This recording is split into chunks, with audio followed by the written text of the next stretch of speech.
Para quem não conhece, pastor Samuel é diretor de área de gestão de missões, da Junta de Missões Nacionais da Confissão Batista Brasileira.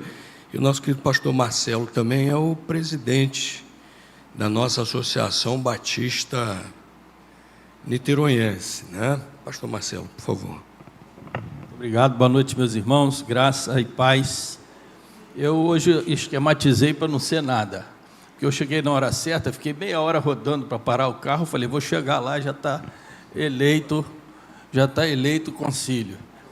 A última coisa que eu imaginei é que eu ia ser o examinador da área de teologia. Ainda bem que o irmão, eu vi aqui, o irmão é bacharel em teologia pelo seminário do Oeste Carioca. Isso. Ainda bem que alguém sabe teologia aqui, porque o perguntador sabe pouco.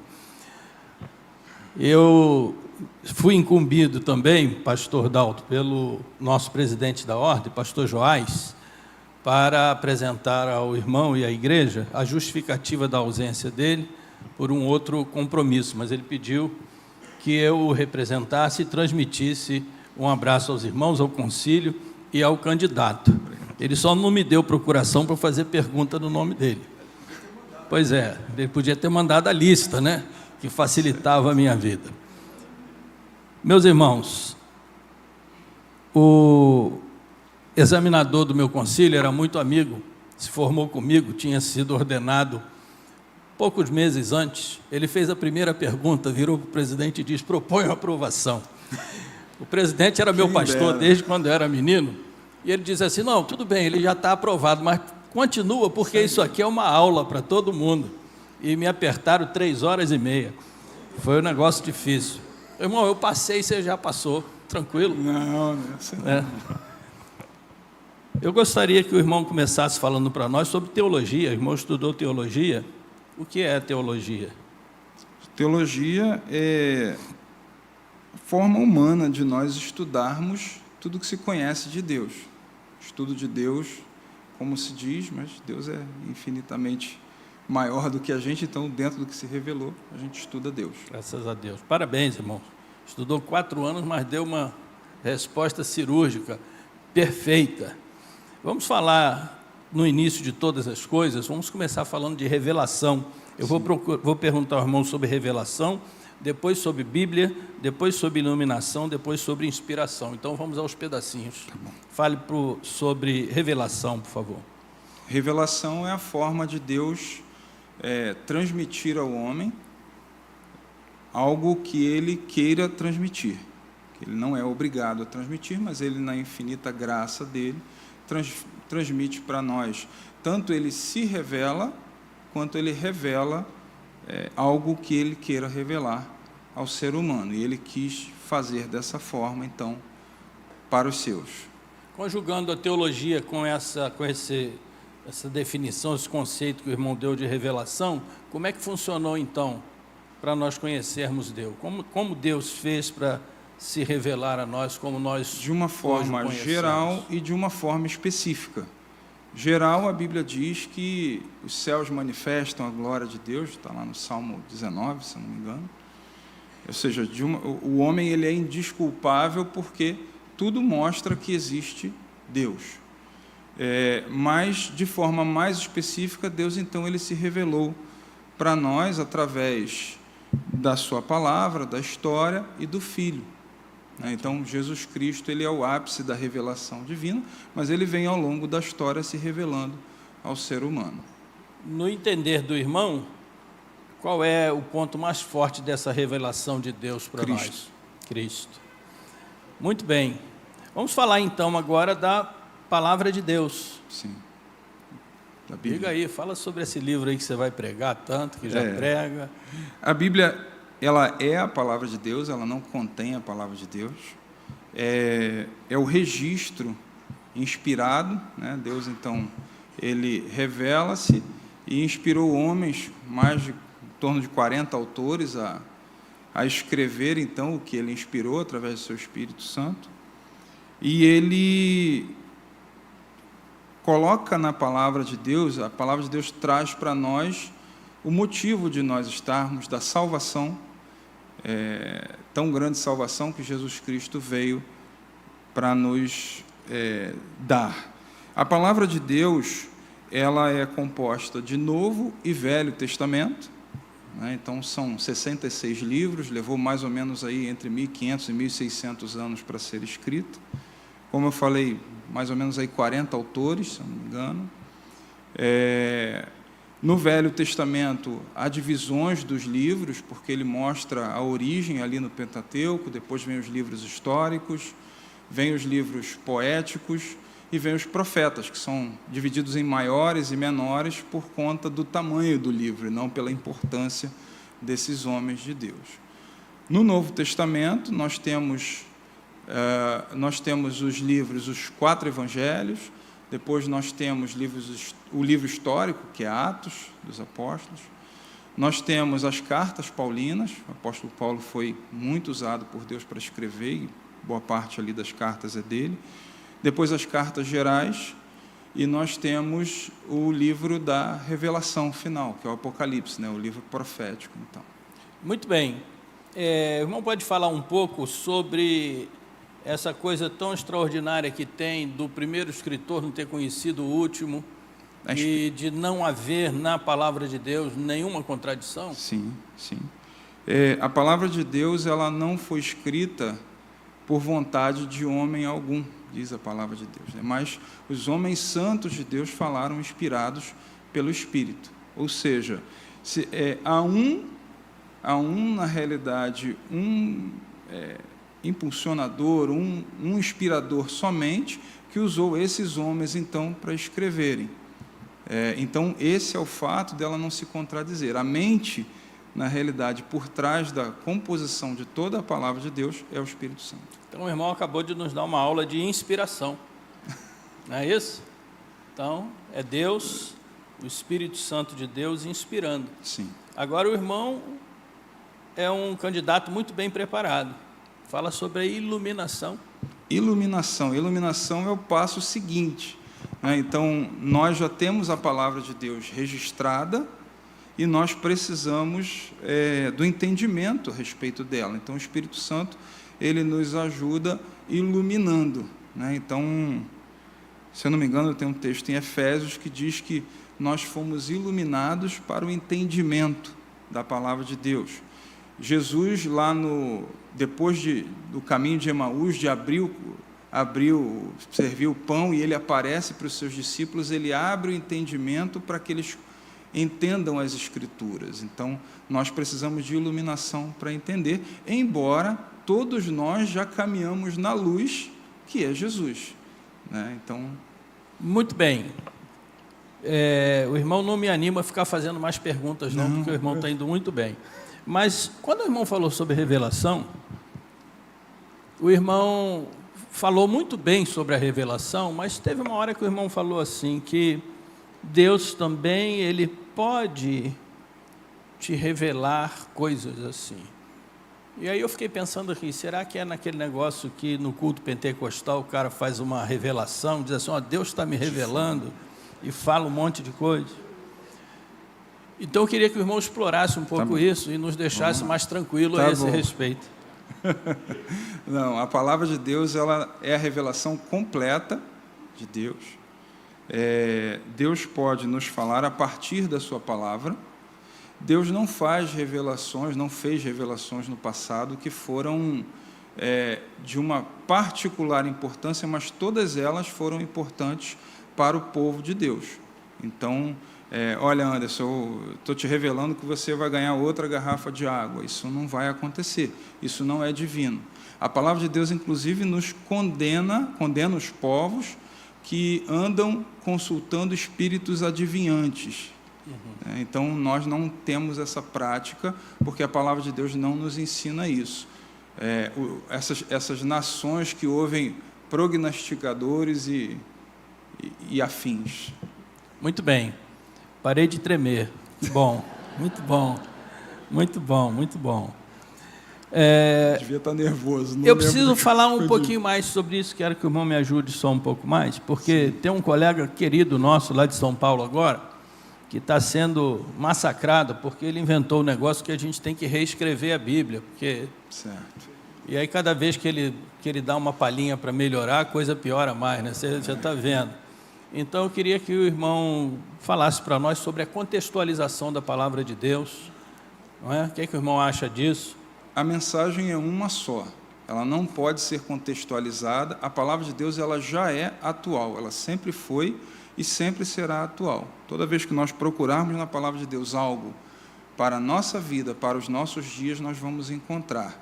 A questão toda é que algumas pessoas querem contextualizar a Bíblia para que ceda-se a pressões e ideias que não são bíblicas, doutrinas que não são bíblicas, fazendo extrair da Bíblia, então, trechos que as incomodam.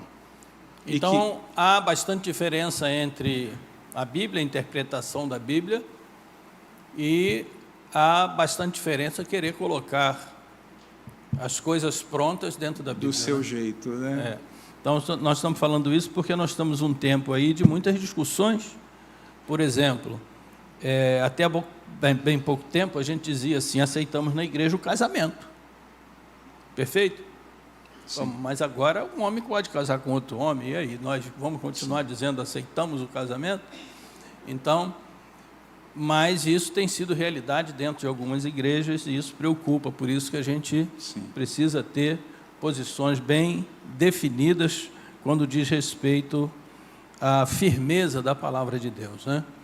Porque o conselho para o irmão hoje, e que vai ouvir daqui a pouco com certeza, é prega a palavra, né? A tempo e fora de tempo. Mas não confundir as traduções da Bíblia, as versões da Bíblia, né, com as alterações da Bíblia. Há hoje já uma Bíblia feminista em que Jesus é uma mulher, né? Então já tem por aí isso aí. Então nós temos que ir com muito cuidado com relação a isso, e as suas respostas nos tranquiliza bastante com relação a isso. Bem, vamos falar agora do nosso Deus, o Senhor Todo-Poderoso, a razão de nós nos movermos, existirmos, dele viemos, para ele nós estamos caminhando.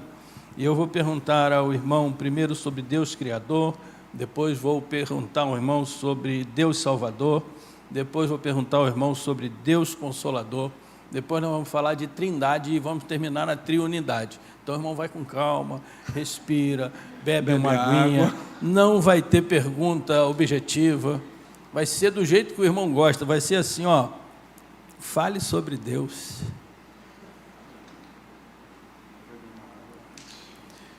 Eu traumatizei um candidato para nunca mais. Ele vai fazer um culto de 40 anos de ministério amanhã e me chamou para pregar. Há 40 anos eu aturo aquele colega. Todo lugar que eu passo ele diz assim para mim, quem é Deus? Eu vou pregar no 40 anos dele amanhã. Tema do sermão? Quem é Deus? Quem é Deus? Sermão pronto. Ele deu para mim o sermão pronto. Mas, meu irmão, fale sobre Deus. Existem algumas definições nos livros de teologia, e a definição que eu acho mais interessante, mas é a definição que está lá, que eu vou citar, né? Que é Deus é espírito pessoal, perfeitamente bom, e que no santo amor dele, então, ele cria, dirige e sustenta todas as coisas. Eu não estou só simplesmente repetindo, mas é algo que eu realmente creio e concordo. Ele é infinito, ele é sustentador, sem ele a gente não consegue viver, né? Ele não criou e abandonou, então ele é amor, a essência dele é amor, mas ele tem atributos, então, né? Alguns atributos são comunicáveis, outros não comunicáveis, mas ele então tem essa essência. Estamos falando do Deus Criador. Sim. A Bíblia revela Deus criando o quê? Criando todas as coisas. Todas as coisas. Em Gênesis, capítulo 1, é a criação de Deus fazendo tudo a partir do nada. O irmão falou uma coisa bonita que eu gosto, que o irmão falou ainda há pouco, que ele sustenta. Como é que Deus Ele sustenta todas as coisas, porque sem ele, e eu sei que eu estou juntando os dois textos e a pergunta seguinte, mas ele diz que por Jesus, né, João diz que nada do que foi feito se fez. e que Ele sustenta até os dias de hoje. Jesus diz que meu Pai trabalha até hoje.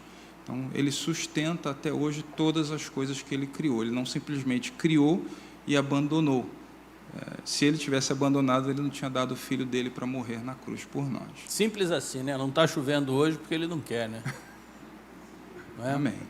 Eu aprendi com um seminarista que morreu logo depois, na Covid, mas ele ensinou para mim, depois de muitos anos, que Deus, Ele não está no controle de nada. Ele diz, Deus é o controle. Amém. É mais do que isso, né?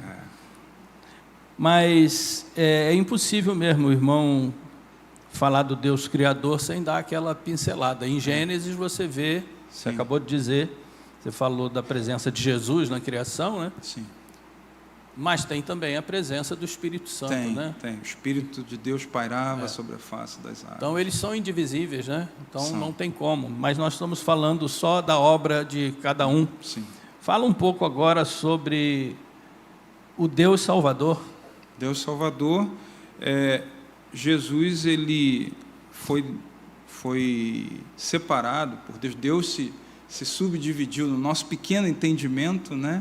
Mas Deus, ele existe em 3 pessoas, e ele então se dividiu, entregando-se para morrer na cruz por nós. Ele se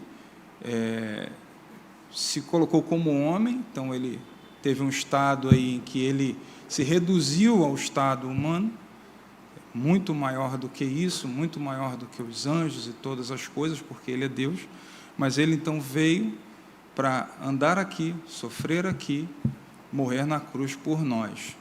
João 3,16 fala disso. Daqui a pouco a gente dá uma chacoalhada e chega na Trindade e bota isso no lugar. Tá bom. Mas vamos fazer de conta que todo mundo sabe quem é Jesus, Tá né? bom. E vamos falar um pouco sobre a obra de Jesus, né? Sim. Então, Jesus era homem ou era Deus? Jesus é homem ou é Deus? Quem é 100% Jesus? Deus e 100% homem. É difícil para nós explicarmos, mas é o fato que a Bíblia mostra. Porque quando ele fala para Filipe, em João 14, Filipe diz, Senhor, mostra-nos o Pai. E ele diz, eu estou com vocês há tanto tempo e você não me conhece, né? E ao mesmo tempo Jesus teve fome, né? Jesus teve sede. Então Jesus, para ser tentado ali, ele ficou 40 dias sem comer e depois teve fome. Então isso mostra as 2 naturezas de Jesus coexistindo no mesmo ser.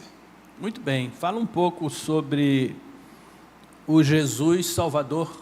Jesus Salvador, ele abriu mão de toda a sua glória. João capítulo 1 diz que então ele veio, sem ele nada que foi feito se fez, e ele então se deu na cruz para morrer pelos nossos pecados. É o único que poderia morrer, porque é o único sem pecado. Muito bem. Vamos dar mais um passo, vamos falar agora sobre o Deus Espírito. Consolador. Sim. O Espírito Santo de Deus, também Deus Consolador, não é? Também em João 14, Jesus diz que iria para o Pai, que deixaria outro Consolador, que nos ajuda nas nossas fraquezas, que tem a missão de convencer o pecado da justiça, do juízo, e ele tem a missão, ele também capacita os seus servos para a pregação do Evangelho. Então, ele capacita, ele dá as aptidões, os dons para o que for necessário para a igreja existir e pregar a palavra. Muito bem. Onde está Deus, o Espírito Santo e Jesus nessa hora? Onde eles estão? Deus, o Espírito Santo e Jesus. Está aqui. Jesus disse o quê? Aonde estarem, perdão, irmão, aonde estiverem 2 ou 3, reunidos em meu nome, ali estarei eu. Então, Jesus está presente na pessoa do seu Espírito. A resposta foi muito melhor do que a pergunta, né? Não. Ele está aqui, está ali, está em todo lugar, porque ele é Ele é onipresente. onipresente. Você falou já um pouco sobre a obra do Deus Criador, do Deus Salvador, do Deus Consolador. E você mencionou aí, só para me provocar, dos atributos. Fala alguma coisa dos atributos, explica para essa gente aí como é que é Deus considerado nos seus atributos. Deus, ele, dentro do que se pode entender, né, eu acho que isso tem que estar claro sempre, porque Deus é insondável, então, dentro do que ele se revela para nós, ele se revela com atributos que uns chamam de comunicáveis e outros incomunicáveis, outros naturais e morais. Os atributos de Deus que são incomunicáveis são aqueles que ele não pode transferir para o homem. Então, onipresença, onisciência, onipotência, a infinidade de Deus, a imutabilidade de Deus, são atributos dele que não mudam, mas que o homem não consegue ter diferente dos comunicáveis, que é amor, a espiritualidade, né? Então, são atributos de Deus que nós temos uma parte desses atributos, porque nós fomos feitos à imagem e semelhança dele. Muito bem. Deus é Deus e o homem é homem. Vamos falar um pouquinho do homem?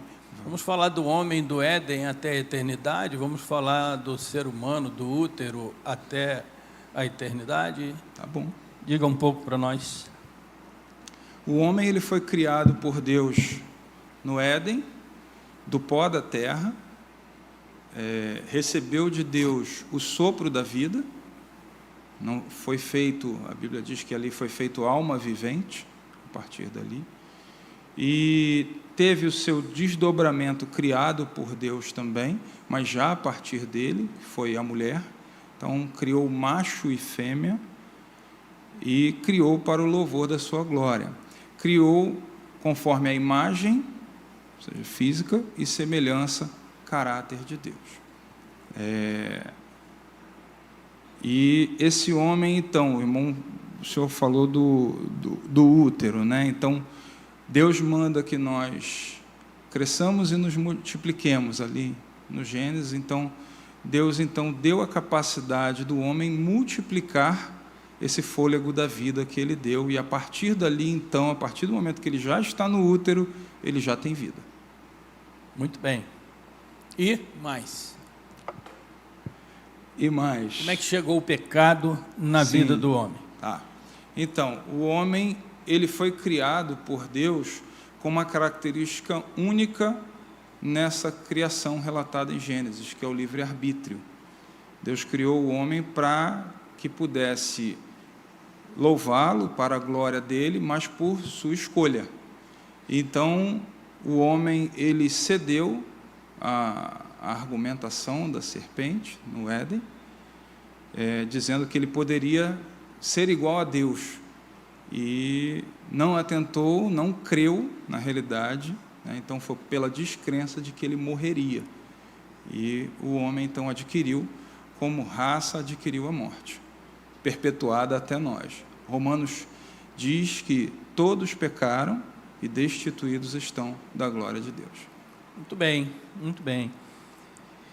O pecado tem solução? Tem o arrependimento e a crença em Jesus como Salvador. Gênesis aponta a solução do pecado? Aponta. Ele lá, quando o homem peca, ele já diz que mandaria então aquele que pisaria a cabeça da serpente. Gênesis 3,15, né? Gênesis capítulo 3. Bem, tudo que tem 3 é bom. 3,15 do Gênesis, 3,16 de João. Tá certo. E já dá sermão, né? Já dá sermão. Bem, meu irmão, vamos falar um pouco mais do homem agora, depois dessa experiência de salvação. Sim. O homem, ele é salvo, ele creu em Jesus como Salvador, ele se arrepende dos seus pecados, ele é salvo, e a partir daí, então, começa uma obra na vida dele. Primeiro passo, ele é regenerado. Jesus fala disso para Nicodemos, né? Olha, você precisa nascer de novo, então é gerado de novo, então nós somos gerados de novo, e a partir disso, então, o Espírito Santo de Deus, ele habitando em nós, ele nos ajuda na nossa caminhada, conhecida como santificação, que é um processo onde nós vamos crescendo na palavra e no conhecimento de Deus. Muito bem. E esse homem salvo, se une a vários outros homens salvos e dá naquilo que você falou ainda há pouco, né? Igreja. Onde estiverem Dois ou dois três. ou três, aí isso é igreja, né? Sim. Nesse particular, agora mais na área teológica e não eclesiológica, o que você, como crente, espera da igreja? O que a igreja é importante para a sua caminhada? A igreja é importante para pregar a palavra de Deus, é a instituição criada por Deus, não foi criada por homem nenhum, foi criada pelo próprio Senhor Jesus Cristo, com o objetivo de pregar a sua palavra e glorificar o seu nome. A igreja não pode ter outros objetivos que não sejam esses. Então, objetivos políticos, né, objetivos humanos estão fora do, vamos chamar assim, do escopo, né, que Deus estabeleceu para a igreja dele. Na igreja, há muitas coisas que a gente faz na igreja, né? A gente exerce a fidelidade, a Sim. gente louva, Sim. não é? Tá. O pastor me ajudou. A gente tem comunhão. Sim. Mas quando Jesus foi para o céu, o que Jesus mandou fazer? Pregar o evangelho. Qual é a principal missão da igreja? Pregar a palavra de Deus. Pregar Ide a por palavra. todo mundo, pregando o evangelho, batizando-os em nome do Pai, do Filho e do Espírito Santo. Tudo mais que a igreja fizer é meio para atingir esse fim. Exatamente. Porque a missão da igreja é fazer discípulos. Fazer isso. Não é isso? Bem, então quase lá. Eu tinha uma lista de 50, mas já estou na 49ª. Mas viu que eu não pedi ao irmão nenhum nome difícil. Tá certo. Nem Que bom. falei das terminologias. Nós estamos falando de todos os assuntos da teologia, sem perguntar ao irmão aqueles nomes que a igreja não sabe o que é. Então, Tá bom. certo? Vamos, então, apenas abordar um pouco da doutrina do Espírito Santo, Sim. por causa das reincidentes problemáticas que é comum acontecer, às vezes, no seio das igrejas. Porque esse negócio de troca de membros da igreja, né?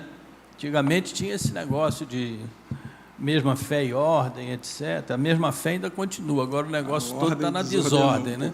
Todo mundo vai para aqui, vai para ali, muda de igreja, muda de denominação, né? Então nós precisamos ter um cuidado grande. Eu queria que o irmão aprofundasse um pouco sobre a doutrina do Espírito Santo, Certo. né? E principalmente que o irmão abordasse, porque o irmão ainda há pouco falou de Deus, falou do Deus Criador, Salvador, Consolador, e quando o irmão falou do Espírito Santo, eu queria que o irmão aplicasse um pouco mais a doutrina do Espírito Santo na salvação. Todo crente tem ou não tem o Espírito Santo? Sim. Em que momento recebe o Espírito Santo? Se deixa de ter em algum momento? Enfim, aborde essa questão. Espírito Santo. O crente, a partir do momento que ele crê em Jesus como Salvador, ele recebe o Espírito Santo. Isso está em Atos, se eu não me engano, ou 8 ou 10, que é perguntado por um grupo que havia se convertido: recebestes o Espírito Santo quando creste? Então, é associado à conversão, ao recebimento do Espírito Santo, até porque é ele quem convence do pecado, da justiça e do juízo. Então, ele continua a obra na vida daquela pessoa. O crente, ele tem o Espírito Santo. O Espírito Santo é recebido nesse momento, e há uma distorção doutrinária, e, de novo, a gente ama os irmãos em Cristo, respeita a forma deles crerem, mas eu creio que a Bíblia mostra em Atos o batismo do Espírito Santo como para aquele momento. Pedro diz que é o cumprimento da promessa, né, que está em Joel, e ali naquele momento, então, há um milagre da multiplicação do Evangelho, porque existiam pessoas de várias nações, e elas escutam falar, tem a relação lá de idiomas falados, e aquelas pessoas, então, escutam falar o Evangelho, em cada um na sua própria língua, ou seja, no seu próprio idioma. Então, não teve lá língua de anjo, dita língua de anjo, não teve uma língua ininteligível, mas línguas inteligíveis a todos os homens presentes. Isso traz uma série de confusões, porque houve um fenômeno, línguas como que de fogo, som como de um vento veemente, e que não são reproduzidos. E as pessoas tentam reproduzir um fenômeno chamado glossolalia, que está lá em Coríntios, e Paulo, então, nos capítulos 12, 13 e 14, ele vai fechar a questão. É que, às vezes, as pessoas pegam o texto separadinho ali e usam um trecho só para a sua interpretação, mas ele diz que preferia falar 2 ou 3 palavras no seu próprio idioma do que em várias línguas. Ele diz que falava várias línguas a mais do que todos aqueles irmãos. Lembrando que eram idiomas, não eram línguas ininteligíveis, como era a prática do culto pagão e que aqueles irmãos acabaram levando para dentro da igreja. Entendi perfeitamente o que o irmão crê. Tenho dúvida nenhuma disso. Agora, qual é o lugar, então, do Espírito Santo na vida do crente? E ficou uma pergunta aqui meio assim, que nós ainda não demos aquela chacoalhada na Trindade, que vamos chegar lá. Tá bom. Mas daria para aceitar Jesus e vir só Jesus, não vir Deus e o Espírito Santo junto? É assim? Não. Como é que é o negócio? Não. Cristo diz que aquele que abre o coração, faremos nele morada. Ele fala no plural, ou seja, a pessoa da Trindade passa a habitar, então, no seu espírito, que é o Espírito de Deus. Muito bem, então na igreja que o irmão vai pastorear, o Espírito Santo não vai fazer ninguém falar em línguas, beleza. Não. Ele vai fazer o que então? Ele vai orientar cada crente, o caminho do Senhor, o entendimento da palavra de Deus. Ele vai consolar, Sim. ele vai ensinar, Sim. ele vai corrigir. As pessoas esquecem que o Espírito Santo corrige, Então ele vai exercer as atividades que são divinas na nossa vida. Ele vai fazer lembrar dos ensinos? Vai fazer lembrar dos ensinos. Ele vai distribuir dons? Vai distribuir os dons conforme a utilidade, e não conforme as pessoas querem também. Coríntios, Paulo fala isso, que ele distribui os dons conforme a utilidade para o corpo de Cristo. Ele vai interceder por nós? Vai interceder por nós com gemidos inexprimíveis. Então a obra do Espírito Santo é uma obra invisível, mas muito poderosa, né? Sim. E muito perceptível. Sim. Não é? E estou muito feliz de fazer essas provocações, o irmão vir confirmar para nós e deixar os pastores ali todos tranquilos, com relação a isso. Mas antes da gente terminar, porque nós começamos na criação, tem que terminar na escatologia, Mas antes de chegar lá, vamos só aclarar essa ideia de trindade, porque o irmão para mim, já disse tudo que tinha que dizer de trindade, mas diga claro para eles, porque quando eu perguntei se era possível receber só Jesus, o irmão disse que vem o pacote inteiro, Então, explica aí, a questão da trindade, são 3 deuses? Não. É um Deus? É um Deus que se divide em 3 existências. Não, divide não, vamos mudar esse termo.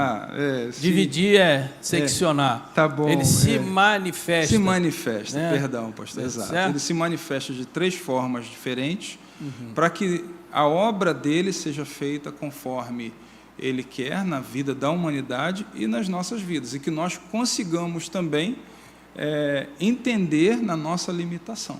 É aquilo que você disse de João, capítulo 1, versículo 2, sem ele nada do que foi feito se fez, e isso pode ser aplicado tanto a Jesus, quanto a Deus Pai, Deus e Espírito Santo, porque eles são indivisíveis. São indivisíveis. Eles têm manifestações claras, mas indivisíveis. E daí que vem esse conceito teológico da triunidade. Então, fala aí o que é a triunidade, que eles estão tudo curiosos. Os 3 existem em um.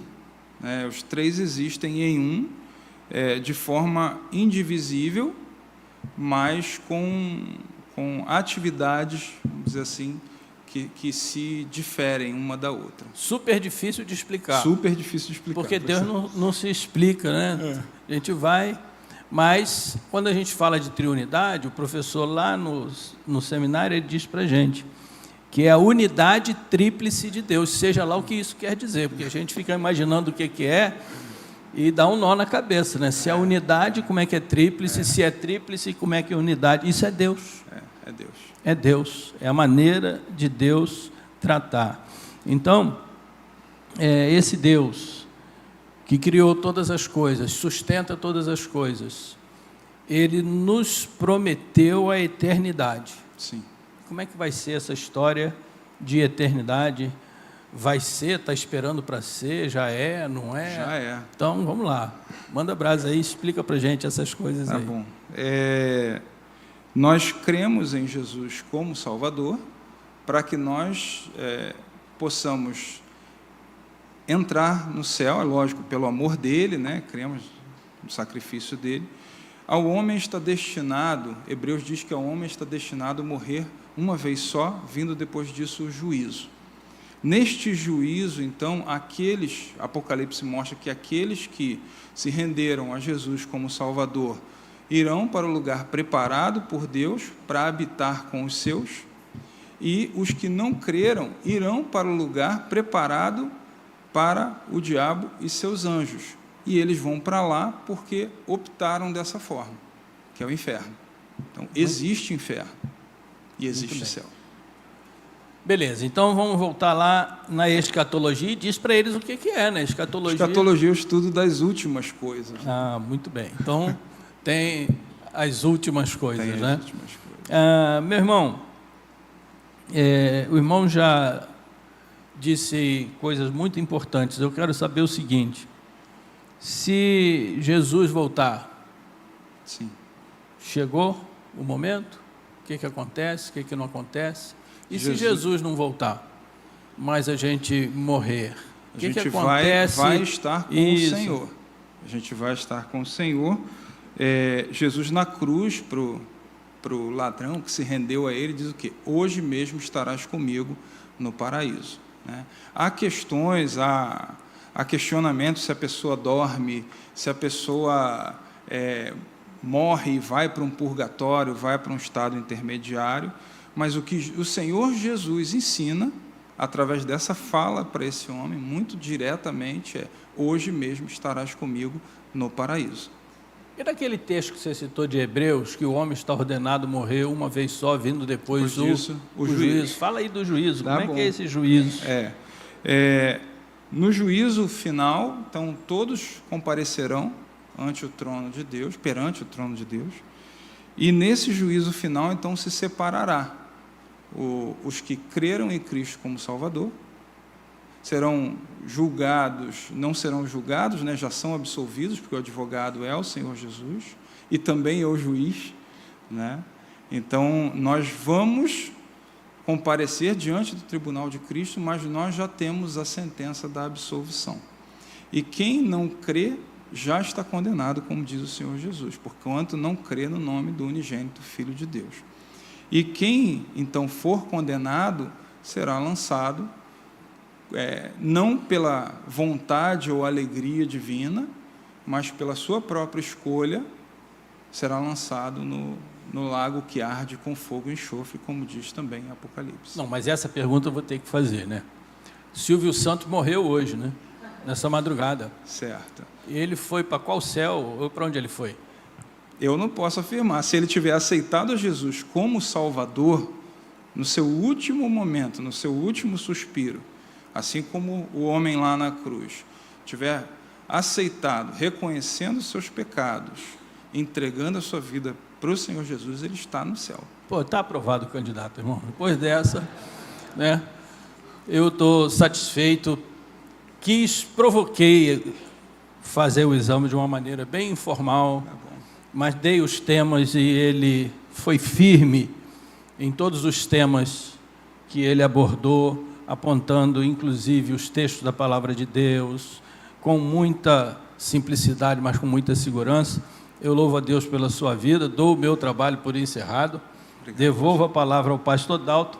Se alguém quiser fazer mais alguma pergunta, é só pedir para o pastor Dalto que ele encaminha. Obrigado, pastor Marcelo. Muito obrigado, pastor Marcelo. Pastor Marcelo pegou leve, não perguntou sobre parousia, soteriologia, os nomes, perguntou sim, eu estou brincando. Perguntou sim, é que ele não usou, como ele falou mesmo, não usei aquelas palavras. Obrigado. Eu preferi fazer assim, porque o irmão falou, não, porque aqueles termos eu posso não lembrar dos termos, então não precisa lembrar dos termos, só precisa saber a matéria. Verdade, o que importa não são esses nomes difíceis, é saber realmente o que a Bíblia diz, né? Nossas convicções, é verdade. Esse negócio desses nomes difíceis é coisa que o professor inventa para aluno do seminário ter que estudar mais. Professor do seminário falando. Os irmãos do concílio, pastores, querem fazer mais uma pergunta, alguma pergunta na área teológica para o irmão Anderson? Se não, o que cabe agora ao concílio é deliberar sobre a aprovação ou não do candidato, sobre recomendar a esta igreja ou não a consagração do candidato, né? Se o concílio quiser, pode fazer isso aqui na sala ao lado. Se quiserem, podem fazer isso aqui agora. Querem fazer aqui mesmo? Tá. A proposta do concílio para aprovação do candidato, recomendar à igreja sua consagração, houve proposta e apoio. Vocês querem discutir? Pastor Samuel com a palavra, depois pastor Alberto.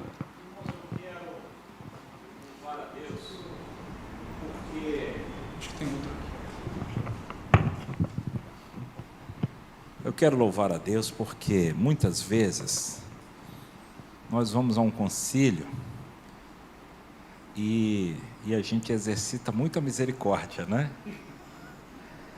Mas quando a gente vem a um concílio e encontra um candidato assim, com tanta convicção, com tanta profundidade, a gente se alegra. E eu quero parabenizar ao pastor Dalton, como pastor da igreja, a igreja como um todo, e ao irmão Anderson, porque tivemos uma aula aqui, e eu comentava com o pastor Renato aqui do meu lado, a capacidade que o irmão Anderson tem de responder um monte de coisas difíceis, numa frase curta e simples. Ele vai direto ao ponto e acerta tudo. Então eu fico muito feliz, contente mesmo, e gostaria de registrar essa minha alegria diante dos irmãos. Bom, que bom. Pastor Alberto também com a palavra. Obrigado, pastor Samuel. Pastor Alberto com a palavra.